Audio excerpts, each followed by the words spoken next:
अब आपको बताएंगे कि क्यों सीएम योगी ने आज संभल हिंसा की तुलना 500 साल पहले अयोध्या में बाबर के जुल्म और बांग्लादेश में हिंदुओं पर हो रहे अत्याचारों से की, जिसके बाद उत्तर प्रदेश की सियासत में बवाल मचा हुआ है। आज अयोध्या में रामायण मेले का उद्घाटन करते वक्त मुख्यमंत्री योगी आदित्यनाथ ने ऐसा बयान दिया जो संभल से बांग्लादेश तक कई लोगों को बुरी तरह चुभ रहा है। योगी आदित्यनाथ ने संभल हिंसा को बांग्लादेश में हिंदू विरोधी हिंसा से जोड़ते हुए कहा कि संभल और बांग्लादेश हिंसा का डीएनए एक है। योगी ने कहा कि लुटेरे बाबर ने जो अयोध्या में किया वही संभल में हुआ और बांग्लादेश में वही हो रहा है। सीएम योगी के इस बयान को लेकर बवाल मच गया है। विपक्षी पार्टियों ने सीएम योगी के इस बयान को सांप्रदायिक बताया। विपक्ष ने कहा कि वो उत्तर प्रदेश की कानून व्यवस्था नहीं संभाल पा रहे हैं, इसीलिए ऐसे भड़काऊ बयान दे रहे हैं। अखिलेश यादव ने सवाल उठाया कि संभल में विपक्षी पार्टियों को क्यों नहीं जाने दिया जा रहा है, और कांग्रेस ने कहा कि राहुल गांधी संभल जाना चाहते हैं लेकिन उन्हें वहां जाने से रोका जा रहा है। दुश्मन बगल के देश में किस प्रकार का कृत्य कर रहे हैं, याद रखना। किसी को अगर गलतफहमी हो, 500 वर्ष पहले बाबर के एक सिपह सालार ने जो काम अयोध्या में किया था, जो काम संभल में किया था, और जो काम आज बांग्लादेश के अंदर हो रहा है, तीनों की प्रकृति, तीनों का डीएनए एक जैसा है। गलतफहमी में मत रहना। अगर कोई ये मानता है कि वो बांग्लादेश में हो रहा है, तो यहां भी बांटने वाले तत्व उनके लिए बेट बन करके खड़े हो रखे हैं, पहले से खड़े हैं। वे समाज के सामाजिक ताने बाने को छिन्न भिन्न कर रहे हैं, सामाजिक एकता को तोड़ करके, आपको बांट करके फिर काटने का और कटवाने का पूरा इंतजाम भी कर रहे हैं। ये बांटने वाले लोग, बहुत सारे लोग ऐसे हैं जिन्होंने दुनिया के तमाम देशों में प्रॉपर्टी खरीद करके रखी हुई है। यहां संकट आएगा वहां भाग जाएंगे, मरने वाले मरते रहेंगे। देखिए, आप खुद सोचिए कि राहुल गांधी जी को संभल नहीं जाने दिया, और समाजवादी पार्टी का डेलीगेशन, जो पीड़ित दुखी लोग थे जिनने जेल में बंद किया हुआ है झूठे मुकदमे लगा करके, उनका दुख और तकलीफ पूछने चले गए तो जेलर और वहाँ के अधिकारियों को सस्पेंड कर दिया। तो जब अन्याय करेगी सरकार तो हमारी मुश्किल ये है कि सदन चलने दें कि सदन नहीं चलने दें, और दोषियों के खिलाफ कार्रवाई करें और सदन चलाए। एक और विपक्ष योगी के बयान से परेशान है, दूसरी ओर योगी ने संकेत दे दिए हैं कि संभल के उपद्रवियों की परेशानी और बढ़ने वाली है। योगी ने उत्तर प्रदेश की कानून व्यवस्था की समीक्षा करते हुए संभल हिंसा में उपद्रवियों के खिलाफ सख्त कार्रवाई के निर्देश दिए हैं। सीएम योगी ने कहा कि संभल का एक भी उपद्रवी बचना नहीं चाहिए, अराजकता फैलाने वालों पर कड़ी कार्रवाई की जाए। प्रशासन के मुताबिक संभल हिंसा में करीब 1 करोड़ की संपत्ति का नुकसान हुआ है। सीएम योगी ने निर्देश दिए हैं कि जिन लोगों ने संभल में तोड़फोड़ की उनसे ही सब वसूला जाएगा।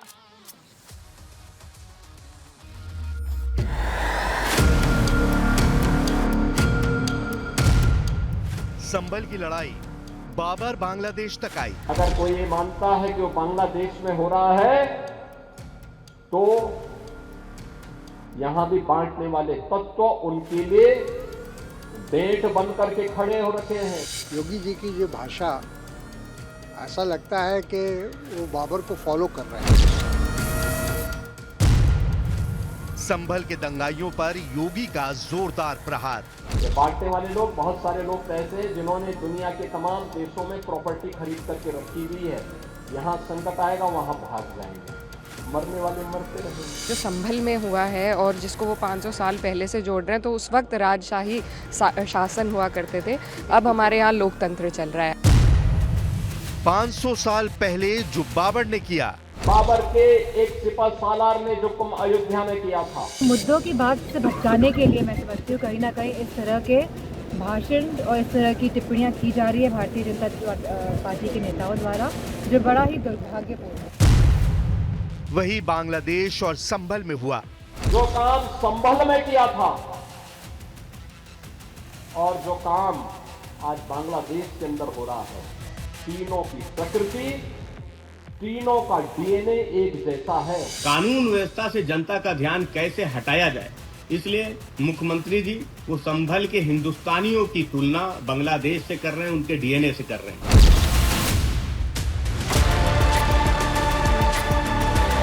सीएम योगी के इन तेवरों से साफ है कि अब संभल के दंगाइयों की खैर नहीं। आज एक बार फिर सीएम योगी ने बटेंगे तो कटेंगे के नारे को दोहराया और संभल की घटना को बांग्लादेश और बाबर से जोड़ दिया। सीएम योगी ने साफ कहा कि 500 साल पहले जो बाबर ने अयोध्या में किया, बांग्लादेश में जिस तरह हिंदुओं पर अत्याचार हो रहे हैं और संभल में जिस तरह दंगे हुए, इन तीनों घटनाओं की प्रकृति और तीनों का डीएनए एक जैसा है। पहले योगी का बयान सुनिए, फिर आपको ये भी बताएंगे कि योगी के इस बयान से कैसे सियासी बवाल मचा हुआ है। याद रखना, किसी को अगर गलतफहमी हो, 500 वर्ष पहले बाबर के एक सिपह सालार ने जो काम अयोध्या में किया था, जो काम संभल में किया था, और जो काम आज बांग्लादेश के अंदर हो रहा है, तीनों की प्रकृति, तीनों का डीएनए एक जैसा है। हमारी आपसी एकता में बाधा पैदा करने वाले लोग वे सफल रहे, और उन्हीं के जो जीन्स है वे आज भी हैं, जो जाति के नाम पर राजनीति करके सामाजिक ताने बाने को छिन्न भिन्न करने का प्रयास कर रहे हैं। दुश्मन बगल के देश में किस प्रकार का कृत्य कर रहे हैं।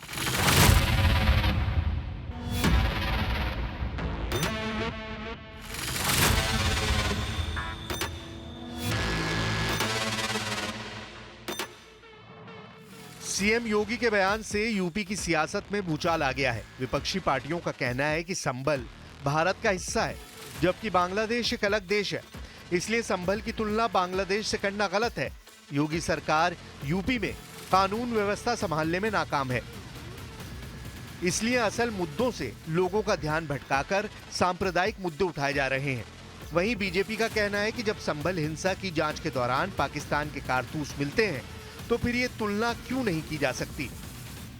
कभी भी जो मुद्दों की बात है, भारतीय जनता पार्टी कभी इन मुद्दों की बात पे बात ही नहीं करना चाहते हैं। ये नहीं चाहते हैं कि जातिगत जनगणना हो, ये नहीं चाहते हैं कि आरक्षण मिले, ये नहीं चाहते कि हमारे युवाओं को रोजगार के अवसर मिले। तो मुद्दों की बात से भटकाने के लिए मैं समझती हूँ कहीं ना कहीं इस तरह के भाषण और इस तरह की टिप्पणियां की जा रही है भारतीय जनता पार्टी के नेताओं द्वारा, जो बड़ा ही दुर्भाग्यपूर्ण। देखिए, ये पूरी तरीके से सुनियोजित तरीके से संभल की घटना कराई गई है और ये सरकार उसमें आगे बढ़कर इन सब चीज़ों को कर रही है, और जो जानकारी मिल रही है कि पूरी तरीके से अत्याचार अन्याय हो। संभल में फॉरेंसिक टीम को कुछ कारतूस ऐसे मिले हैं जो पाकिस्तानी आर्मी द्वारा मेड है, यानी भारत के भीतर गृह युद्ध छेड़ने के लिए, जंग छेड़ने के लिए साजो सामान तक उस लोगों ने तैयार करके रखा है, और इनके लिए कैसे वकालत करने का काम आज विपक्ष के तमाम नेता कर रहे हैं। ये वो लोगों के साथ खड़े हैं जो पाकिस्तान के असलहों के साथ हिंदुस्तान की पुलिस पर फायर झोंकने से बाज नहीं आ रहे। ऐसे लोगों के खिलाफ आतंक निरोधी कानूनों के तहत कठोरता से कार्रवाई करने की आवश्यकता है। एक तरफ संभल दंगों की तुलना बांग्लादेश से हो रही है, तो वहीं बांग्लादेश की पूर्व प्रधानमंत्री शेख हसीना ने मोहम्मद यूनुस पर हिंदुओं और अन्य अल्पसंख्यकों के नरसंहार का बड़ा आरोप लगाया। उन्होंने कहा कि बांग्लादेश की अंतरिम सरकार हिंदुओं और दूसरे अल्पसंख्यकों की रक्षा करने में नाकाम रही। बांग्लादेश छोड़ने के बाद शेख हसीना का ये पहला सार्वजनिक संबोधन था जिसमें उन्होंने बांग्लादेश की अंतरिम सरकार के प्रमुख मोहम्मद यूनुस पर कड़े हमले किए। उन्होंने दावा किया कि 5 अगस्त को अगर उन्होंने बांग्लादेश नहीं छोड़ा होता तो उनके और उनकी बहन शेख रेहाना की हत्या का प्लान था। ये साजिश ठीक उसी तरह रची गई थी जैसे उनके पिता शेख मुजीबुर रहमान की हत्या 1975 में सेना के अधिकारियों ने की थी। शेख हसीना ने 5 अगस्त को ढाका छोड़ने से पहले की अराजकता का जिक्र करते हुए कहा कि सशस्त्र प्रदर्शनकारियों को बांग्लादेश के पीएम आवास गण भवन की ओर भेजने का निर्देश दिया गया था। ऐसे में अगर सुरक्षा गार्डों ने गोलियां चलाई होती तो कई लोगों की जान चली जाती। उन्होंने मोहम्मद यूनुस को बांग्लादेश में सुनियोजित नरसंहार का मास्टरमाइंड बताया। बांग्लादेश में हिंदुओं पर हो रहे अत्याचारों से यूनुस सरकार निशाने पर है। दुनिया भर में अल्पसंख्यकों पर हमले को लेकर बांग्लादेश के खिलाफ विरोध प्रदर्शन हो रहे हैं। भले ही यूनुस सरकार आरोपों को निराधार बता चुकी हो, लेकिन जिस तरह से हिंदुओं और अल्पसंख्यकों पर कट्टरपंथियों के हमले रुक नहीं रहे, उससे बांग्लादेश की सरकार के सामने विश्वसनीयता का संकट खड़ा हो गया है। Just a few days ago in Bangladesh, hundreds of hardline Islamist extremists attacked Hindu temples, destroyed a train, set fire to government buildings, the press club and public buses, leaving dead and injured behind. वहीं बांग्लादेश में हिंदुओं पर हो रहे अत्याचारों को लेकर कथावाचक देवकीनंदन ठाकुर ने यूनाइटेड नेशंस को चिट्ठी लिखी है। उन्होंने आरोप लगाया कि बांग्लादेश में हिंदुओं पर हो रहे अत्याचारों के मामले में संयुक्त राष्ट्र खामोश है। खुलेआम बांग्लादेश में कट्टरपंथी हिंदुओं पर हमले कर रहे हैं, मंदिरों को जलाया जा रहा है और सनातन के प्रतीक चिन्ह मिटाए जा रहे हैं, लेकिन यूनाइटेड नेशंस ने बांग्लादेश पर कोई कार्रवाई नहीं की है। सनातन समाज के सारे चिन्ह मिटाए जा रहे हैं, वो आपको दिखाई नहीं पड़ रहे। मंदिर तोड़े जा रहे हैं, 200 मंदिरों पे हमला हो चुका है, आपको दिखाई नहीं पड़ रहा है। तो आप कब जगेंगे? अगर आप नहीं जग सकते, या तो हम कहेंगे जाग जाओ, उठ पड़ो, अब इस निद्रा को छोड़ दो, जिस तरह हो जन्म ले, इन जालिमों की नस को तोड़ दो। और अगर तुम ऐसा नहीं कर सकते तो एक काम तो करो, संयुक्त राष्ट्र बंद कर दो। और अब बात महाराष्ट्र में देवेंद्र बाहुबली 3 की।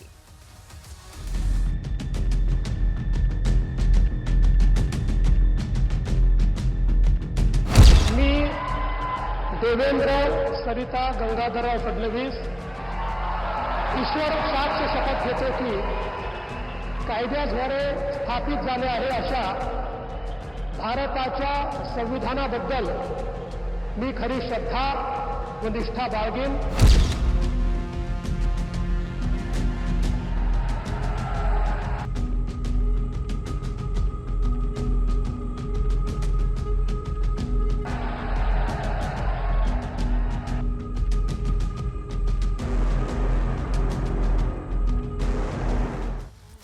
आज मुंबई के आजाद मैदान में एक नया इतिहास लिखा गया। देवेंद्र फडणवीस ने तीसरी बार सूबे के मुख्यमंत्री पद की शपथ ली। देवेंद्र फडणवीस पहली बार 31 अक्टूबर 2014 को सीएम बने थे। तब उन्होंने पूरे 5 साल तक सरकार चलाई थी। दूसरी बार उन्होंने 23 नवंबर 2019 को सीएम पद की शपथ ली थी। हालांकि तब एक दिन में ही उन्हें पद छोड़ना पड़ा और आज तीसरी बार देवेंद्र फडणवीस ने सीएम पद की शपथ ली। देवेंद्र फडणवीस के साथ ही एकनाथ शिंदे और अजीत पवार ने डिप्टी सीएम पद की शपथ ली। देवेंद्र फडणवीस ने मराठी भाषा में मुख्यमंत्री पद की शपथ ली। इस दौरान एक अनोखी बात देखने को मिली। मुख्यमंत्री पद की शपथ लेते वक्त देवेंद्र फडणवीस ने अपना नाम देवेंद्र सरिता गंगाधर राव फडणवीस बताया। सरिता उनकी मां का नाम है, यानी उन्होंने अपने नाम के साथ अपनी मां का नाम भी जोड़ा। माना जा रहा है कि महिला सशक्तिकरण का एक सशक्त संदेश देने के मकसद से भी देवेंद्र फडणवीस ने अपने नाम के साथ मां का नाम जोड़ा। यूं तो महाराष्ट्र में अपने नाम के साथ पिता का नाम जोड़ने की परंपरा सदियों पुरानी है, लेकिन फडणवीस ने अपनी मां का नाम भी जोड़कर इस परंपरा में नई पहल की है। वहीं एकनाथ शिंदे ने शपथ लेने से पहले बालासाहेब ठाकरे को नमन किया। मी महाराष्ट्र राज्याचा मुख्यमंत्री म्हणून माझी कामे निष्ठापूर्वक व सत्सद विवेक बुद्धीने पार पाडेल आणि संविधान व कायदा यानुसार सर्व तऱ्हेच्या लोकांना मी निर्भयपणे व निपक्षपातीपणे तसेच कोणाच्याही विषयी ममत्व भाव किंवा आकस न बाळगता न्याय वागणूक देईन। मी महाराष्ट्र राज्याचा उपमुख्यमंत्री म्हणून माझी कामे निष्ठापूर्वक व सत्सद विवेक बुद्धीने पार पाडीन। मी अजित आशाताई अनंतराव पवार गांभीर्यपूर्वक प्रतिज्ञा करतो की महाराष्ट्र राज्याचा उपमुख्यमंत्री म्हणून माझ्या विचारार्थ आणली जाईल किंवा मला ज्ञात होईल अशी कोणती बाब असा उपमुख्यमंत्री म्हणून माझी कामे यथायोग्य पार पाडण्यासाठी आवश्यक असेल ते खेरीज करून। कहते हैं कि वक्त बदलता है। 2014 में सीएम पद की शपथ लेने वाले देवेंद्र फडणवीस को 2022 में डिप्टी सीएम बनाया गया। जबकि 2022 में सीएम पद की शपथ लेने वाले एकनाथ शिंदे ने आज डिप्टी सीएम पद की शपथ ली और फडणवीस ने सीएम पद की शपथ ली। लेकिन अजीत पवार अकेले ऐसे राजनेता हैं जिनका वक्त एक बराबर चल रहा है। नवंबर 2010 से दिसंबर 2024 के बीच अजीत पवार छठी बार डिप्टी सीएम बन रहे हैं। इस दौरान अलग अलग दलों और गठबंधन दलों की सरकारें रही, लेकिन अजीत पवार डिप्टी सीएम पद पर बने रहे। अजीत पवार 2 बार कांग्रेस की सरकार में डिप्टी सीएम बने, तो एक बार एनडीए के साथ जाकर डिप्टी सीएम बने। अजीत पवार एक बार एमवीए के साथ भी मिलकर डिप्टी सीएम बन चुके हैं। अजीत पवार 5वीं बार महायुति के साथ आकर डिप्टी सीएम बने। इसके लिए उन्होंने एनसीपी पर ही कब्जा कर लिया और इस बार अजीत पवार ने महायुति के साथ चुनाव लड़ा और छठी बार डिप्टी सीएम बने। इस ऐतिहासिक पल के गवाह बने प्रधानमंत्री नरेंद्र मोदी, गृह मंत्री अमित शाह और कई केंद्रीय मंत्री। पीएम मोदी ने शपथ समारोह के मंच से झुककर प्रचंड जनादेश के लिए महाराष्ट्र की जनता को नमन किया। वहीं बीजेपी शासित राज्यों के सीएम भी इस शपथ ग्रहण समारोह के गवाह बने। इस दौरान लोगों की नजरें बटेंगे तो कटेंगे वाले नारे देने वाले यूपी के सीएम योगी आदित्यनाथ पर सबसे ज्यादा टिकी रही। देवेंद्र फडणवीस के शपथ ग्रहण समारोह में बॉलीवुड स्टार सलमान खान, शाहरुख खान, माधुरी दीक्षित, रणवीर सिंह, संजय दत्त और रणवीर कपूर समेत कई सितारे नजर आए, जबकि खेल जगत की ओर से सचिन तेंदुलकर मौजूद रहे। वहीं अंबानी परिवार भी देवेंद्र फडणवीस के शपथ ग्रहण समारोह में शामिल हुआ।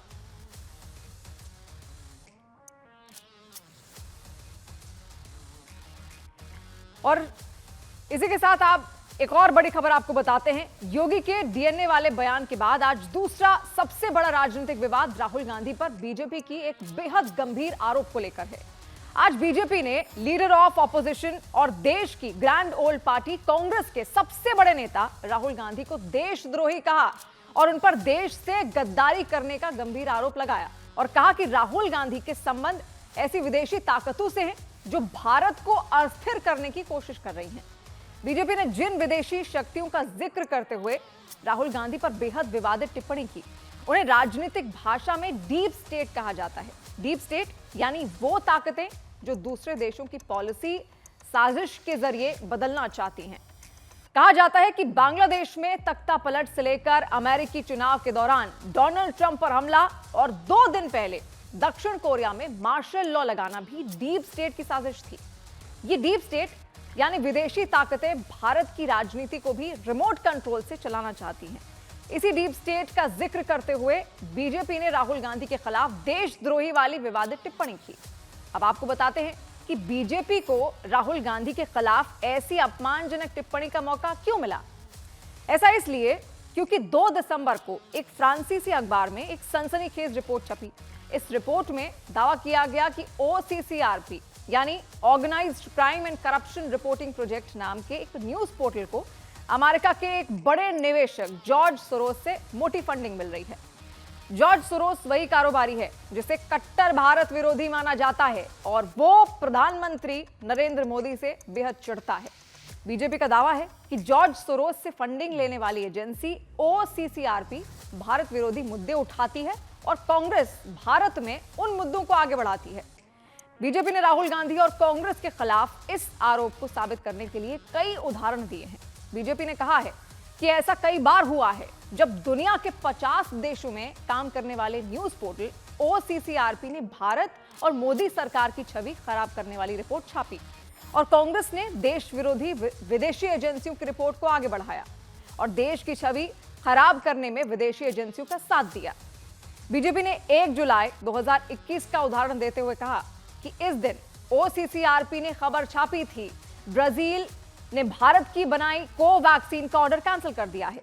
ये खबर हम सब ने उस वक्त सुनी थी और इस खबर में OCCRP ने ये बात छिपा ली कि ब्राजील का फैसला दुनिया में माफिया की तरह काम करने वाली वैक्सीन कंपनियों के दबाव में था।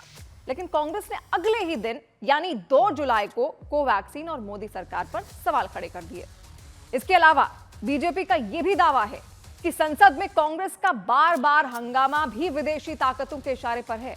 बीजेपी ने कहा कि क्या यह संयोग है कि 19 जुलाई को 2021 को संसद सत्र शुरू होने से ठीक पहले मोदी सरकार के खिलाफ पेगासस रिपोर्ट आई। 31 जनवरी 2023 को बजट सत्र शुरू हुआ और सत्र की शुरुआत से पहले ही हिंडनबर्ग रिपोर्ट आ गई। 20 जुलाई 2023 को मॉनसून सत्र शुरू हुआ और 2 दिन पहले 19 जुलाई को मणिपुर हिंसा का वीडियो सामने आ गया। और इस बार भी 25 नवंबर को सत्र शुरू होने से ठीक पहले ही अमेरिकी कोर्ट से एक भारतीय कारोबारी के खिलाफ रिपोर्ट आ गई। ऐसे ही दावों के आधार पर बीजेपी को आज ये कहने का मौका मिला कि राहुल गांधी देशद्रोही हैं। वहीं कांग्रेस ने बीजेपी के आरोपों को झूठा बताते हुए कहा कि राहुल गांधी सबसे बड़े देशभक्त हैं। राहुल गांधी सबसे बड़े देशभक्त हैं। ये आज एलओपी लीडर ऑफ अपोजिशन को देशद्रोही कहने में किसी प्रकार की कोई संकोच मुझे महसूस नहीं हो रहा है। मैं राहुल गांधी जी जिस बात को कहते हैं तो इस देशभक्त को अदानी अर्थात व्यक्ति नहीं, उस व्यवस्था के हिमायती संबित पात्रा और अन्य वैसे लोग चुनौती देते हैं उस देशभक्त और कहते हैं कि देशद्रोही है। देशद्रोही वास्तव में कौन होंगे? ऐसे लोग जो इस बात की सच्चाई को ना समझ के लोगों तक नहीं जाने देना। पहले ही हल्ला कर दो, पहले ही इतना हल्ला कर दो कि राहुल गांधी या राहुल गांधी, राहुल गांधी, राहुल गांधी ऐसा कर रहा है, वैसा कर रहा है, ताकि कान पक जाएं लोगों की वही बात सुन के और जो सही बातें हैं वो लोगों तक ना पहुंचे। अब आपको बताते हैं कि बीजेपी ने भारत विरोधी साजिश के त्रिकोण में जिस जॉर्ज सोरोस का जिक्र किया है वो कौन है? जॉर्ज सोरोस हंगरी मूल का एक अमेरिकी कारोबारी है। एक अनुमान के मुताबिक जॉर्ज सोरोस की संपत्ति $6.7 बिलियन यानी 56,000 करोड़ से ज्यादा की है।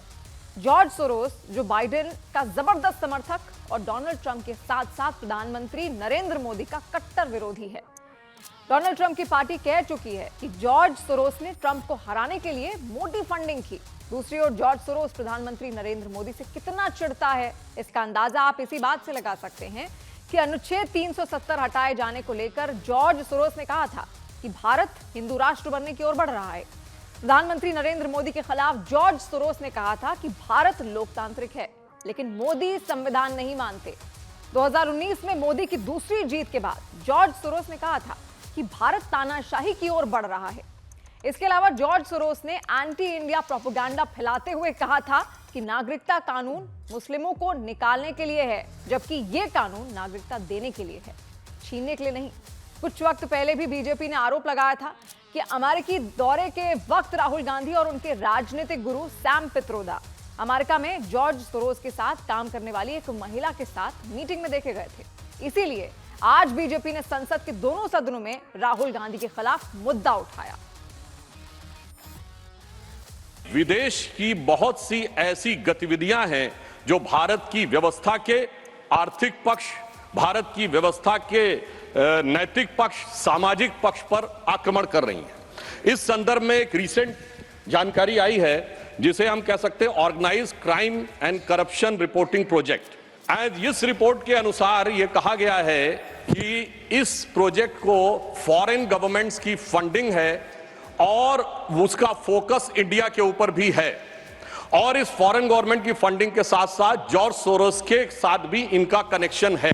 अभी मीडिया पार्ट एक ऑर्गेनाइजेशन है फ्रेंच का जिसने की एक रिपोर्ट निकाली है। उसने ये कहा है सर कि एक संस्था है OCCRP, organised crime and corruption project, और उसके साथ GACC है और सोरेस फाउंडेशन, ये उसको मदद करता है। US गवर्नमेंट और सोरेस फाउंडेशन OCCRP चलाता है। OCCRP का क्या काम है? भारत की पार्लियामेंट को कैसे बंधक बनाना, कैसे नहीं चलने देना, कैसे CA और RC पर। अब सवाल है कि जॉर्ज सोरोस को किस डीप स्टेट का चेहरा कहा जाता है, वो डीप स्टेट कैसे काम करता है। ये उदाहरण आपको 2 दिन पहले दक्षिण कोरिया में लगे मार्शल लॉ के फैसले से आप समझ सकते हैं। दक्षिण कोरिया के राष्ट्रपति यून सुक येओल ने अपने देश की कम्युनिस्ट पार्टियों पर आरोप लगाते हुए कहा था कि कम्युनिस्ट पार्टियां उत्तर कोरिया के तानाशाह किम जोंग उन से मिली हुई हैं और किम जोंग उन चीन की मदद से दक्षिण कोरिया की सरकार को हटाना चाहता है। वहीं दक्षिण कोरिया के विपक्ष ने यह आरोप लगाया था कि राष्ट्रपति अमेरिका से मिले हुए हैं और ट्रंप के चुने जाने के बाद दक्षिण कोरिया में अमेरिकी नीतियां लागू करने की कोशिश कर रहे हैं। डीप स्टेट की ताकत का दूसरा बड़ा उदाहरण आपको बताते हैं। बांग्लादेश में हुआ तख्ता पलट। कहा जाता है कि बांग्लादेश की यूनुस सरकार जो बाइडेन की कठपुतली है और अमेरिका की मदद से ही बांग्लादेश में तख्तापलट हुआ और हिंदुओं के बुरे दिन की शुरुआत हुई। डीप स्टेट की ताकत का दूसरा बड़ा उदाहरण भी आप समझिए। कनाडा के प्रधानमंत्री जस्टिन ट्रूडो, जिनकी हैसियत अमेरिकन एजेंसियों के लिए डोरमैट से ज्यादा नहीं है, बाइडेन सरकार में कुछ एजेंसियों के दम पर वो भारत सरकार की छवि बिगाड़ने की कोशिश कर रहे थे। लेकिन भारत समर्थक ट्रंप के चुनाव जीतते ही जस्टिन ट्रूडो की स्थिति खराब हो गई है। इसी का नतीजा है कि जस्टिन ट्रूडो को खुद कहना पड़ा कि उनके पास भारत के खिलाफ कोई सबूत नहीं है। और अब बात करते हैं असम सरकार की। असम सरकार के इस फैसले की, जिसको लेकर उत्तर से दक्षिण तक सियासी तूफान मच गया है। असम सरकार ने राज्य में किसी भी सार्वजनिक जगह पर बीफ को बैन कर दिया है। अब इस फैसले पर एक बार फिर बीजेपी और विपक्ष आमने सामने हैं। असम की हिमंत बिस्वा शर्मा सरकार के फैसले ने पूरे राज्य में सियासी हलचल को एक बार फिर तेज कर दिया है। राज्य सरकार ने गोमांस पर पूरी तरह से प्रतिबंध लगा दिया है, यानी अब ना तो सार्वजनिक जगहों पर गोमांस बिकेगा और ना ही इसे खाने की नौबत आएगी। आसाम में गोमांस कोई भी रेस्टोरेंट और होटल में सर्व नहीं होगा। असम की हिमंता बिस्वा सरकार के एक फैसले ने पूरे राज्य में सियासी हलचल को और एक बार तेज कर दिया है।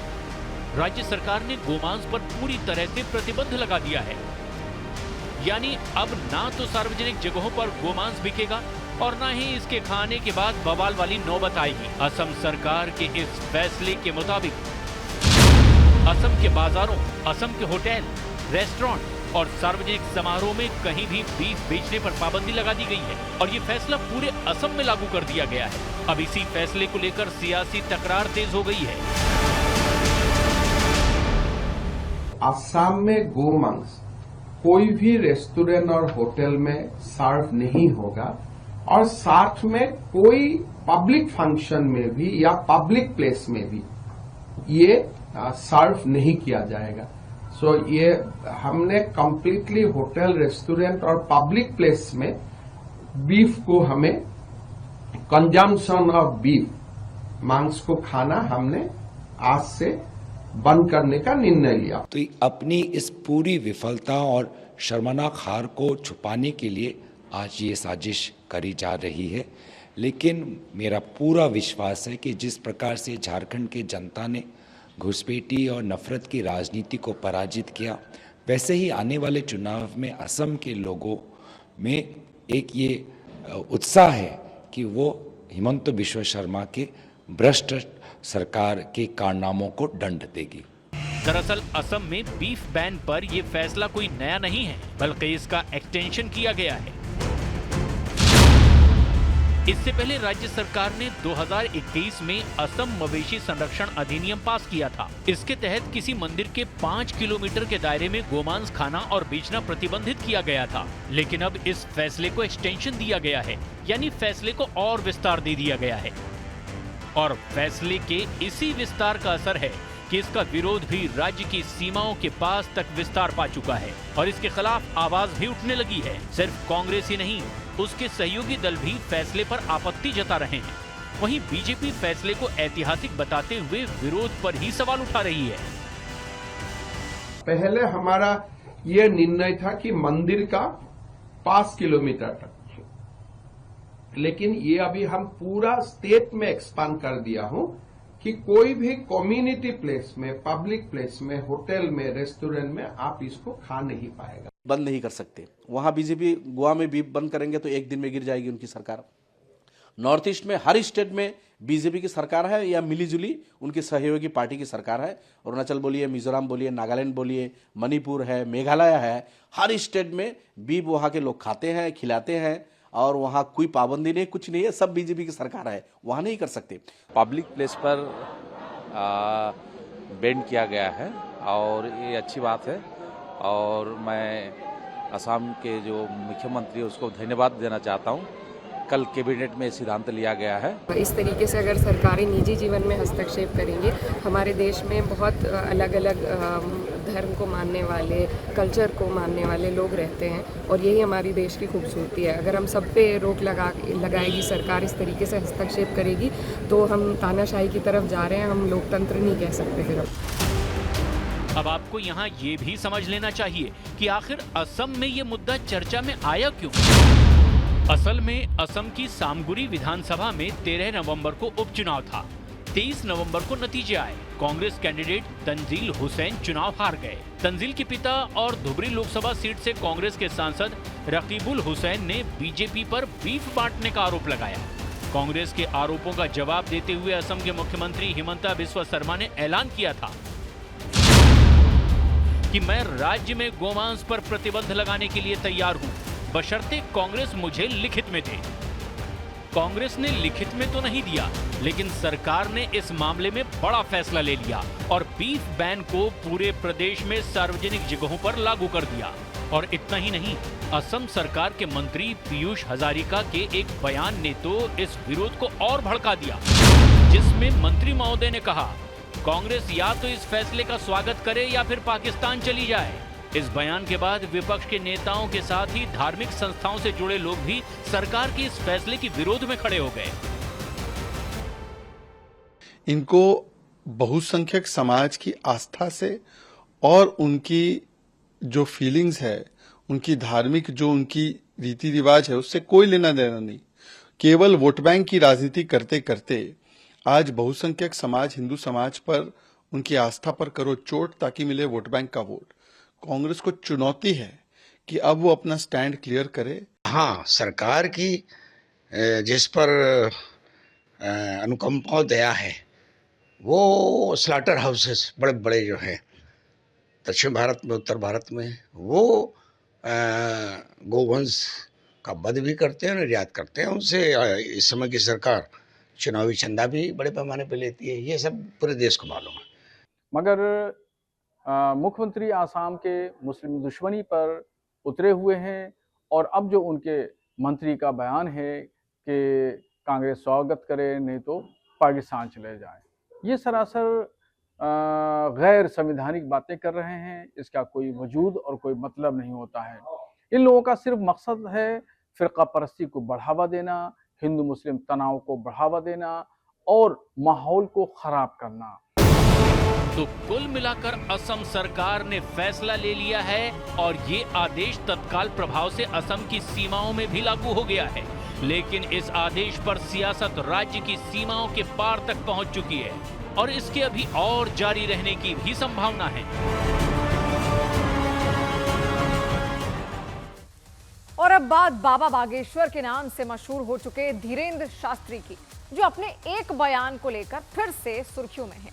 धीरेन्द्र शास्त्री ने पिछले महीने के आखिरी पखवाड़े में जातियों में बटे हिंदू समाज को एकजुट करने के मकसद से सनातन हिंदू एकता पदयात्रा निकाली थी। धीरेन्द्र शास्त्री अपने इस अभियान में कितने सफल हुए ये तो वही जाने, लेकिन हिंदू धर्म की रक्षा और हिंदू राष्ट्र बनाने की मांग को लेकर उन्होंने एक नया बयान दिया है।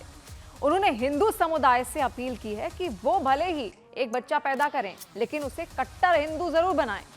बाबा बागेश्वर के इस बयान पर विवाद शुरू हो गया है। कुछ लोग उनके बयान को समाज को बांटने वाला बयान बता रहे हैं, वहीं कुछ लोग इसे आरएसएस प्रमुख मोहन भागवत के बयान से जोड़कर देख रहे हैं, क्योंकि कुछ दिन पहले मोहन भागवत ने भारत की जनसंख्या बढ़ोतरी में गिरावट पर चिंता जताई थी।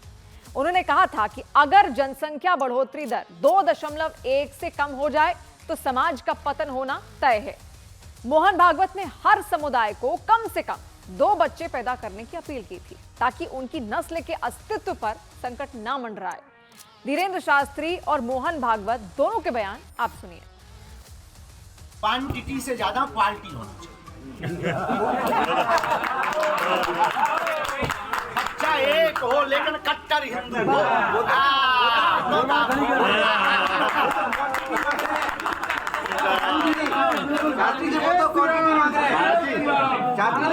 वो तो क्वांटिटी मांग रहे हैं। क्वांटिटी भी चाहिए पर क्वालिटी भी चाहिए। क्वालिटी चाहिए कट्टर हिंदू। 1998 वगैरे मध्ये ठरली का 2002 मध्ये ठरली, साल माहिती आहे मला. पण त्याच्यातही असं सांगतात की 2.1च्या खाली नको. 2.1 म्हणजे 0.1 तर माणूस जन्मत नाही ना कधी. 2 पेक्षा जास्ती पाहिजे नाही, 3 पाहिजे कमीत कमी, असं शास्त्र सांगतं. पण ही संख्या ही याकरता महत्वाची आहे.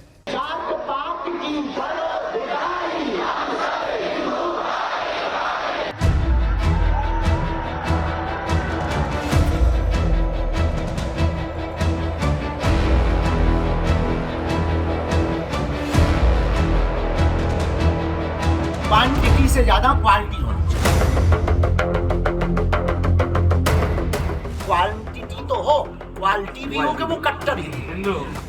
सनातन हिंदू एकता पद यात्रा के बाद मध्य प्रदेश में बागेश्वर धाम के पीठाधीश्वर धीरेन्द्र शास्त्री एक बार फिर अपने बयानों को लेकर सुर्खियों में हैं। इस बार उन्होंने हिंदू परिवारों में बच्चों की संख्या को लेकर बयान दिया है।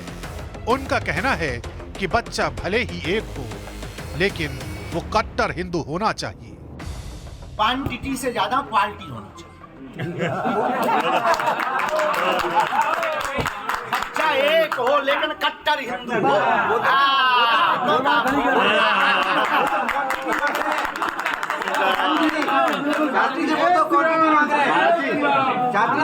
वो तो क्वांटिटी मांग रहे हैं. क्वांटिटी भी चाहिए पर क्वालिटी भी चाहिए. क्वालिटी चाहिए, कट्टर हिंदू. बाबा बागेश्वर चाहते हैं कि सभी सनातनी माता पिता अपने बच्चों को सनातन धर्म के प्रति पूरी तरह समर्पित रहने का पाठ पढ़ाएं, उसे इस तरह तैयार करें कि बड़ा होकर वो हिंदू और हिंदुत्व के प्रचार प्रसार और संरक्षण में अपना योगदान दे सके। कुछ लोग बाबा बागेश्वर के कहने का दूसरा मतलब भी निकाल रहे हैं। लोगों का कहना है कि आजकल जिस तरह से तेजी से धर्म परिवर्तन हो रहे हैं, उससे बचने के लिए धीरेन्द्र शास्त्री बच्चों को कट्टर हिंदू बनाने पर जोर दे रहे हैं।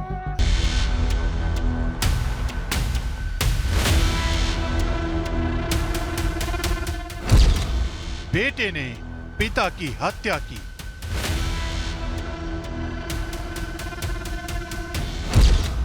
बेटे ने मां की जान ली,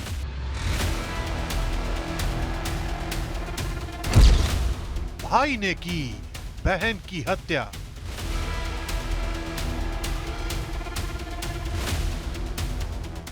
राजधानी दिल्ली से आई ये अलग अलग खबरें नहीं हैं, ये खबर भी एक है और वारदात को अंजाम देने वाला भी एक।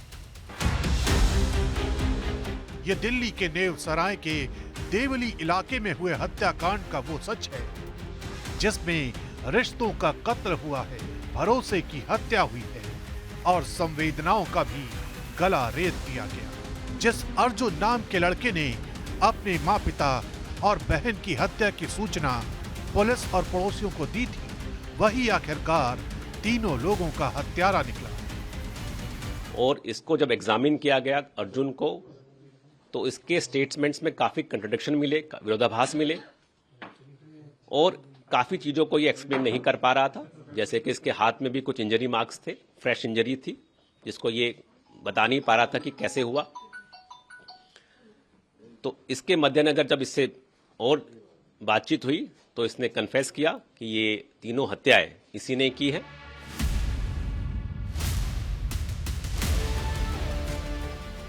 देवली इलाके की यह खबर बुधवार की सुबह आई थी।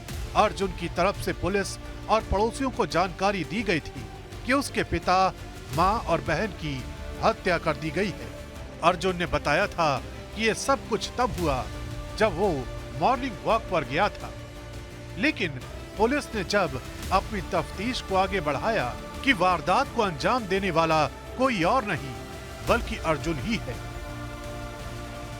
तो हमें और बहुत सारे एविडेंसेस मिले हैं जिससे बिल्कुल इरिफ्यूटेबल हमारे पास पीस ऑफ एविडेंसेस है जो प्रूव करता है कि ये हत्या उसके पुत्र अर्जुन ने की है। उसकी अपनी हाथ पर भी डिफेंसिव मार्क्स हैं जो बताता है कि चाकू चलाने के दौरान उसको भी कुछ माइनर इंजरी आई थी। लेकिन आखिर अर्जुन ने क्यों पूरे परिवार को खत्म किया, इसके पीछे की कहानी भी आपको हिला देगी। अर्जुन आर्मी स्कूल में स्पोर्ट्स कोटे से पढ़ाई कर रहा है। बॉक्सिंग का शौकीन अर्जुन पढ़ाई में ज्यादा अच्छा नहीं है, जबकि अर्जुन की बहन पढ़ाई में अच्छी थी। अर्जुन के अपने पिता और परिवार से अच्छे संबंध नहीं थे। अर्जुन के पिता आए दिन उसे डांटा करते थे और मारते थे, लेकिन एक दिन अर्जुन के साथ बाहरी लोगों के सामने मारपीट की गई। इतना ही नहीं, अर्जुन को यह भी लगता था कि कहीं उसके पिता सारी संपत्ति उसकी बहन के नाम न कर दे। यही वजह थी कि अर्जुन ने पूरे परिवार को खत्म करने का प्लान बनाया।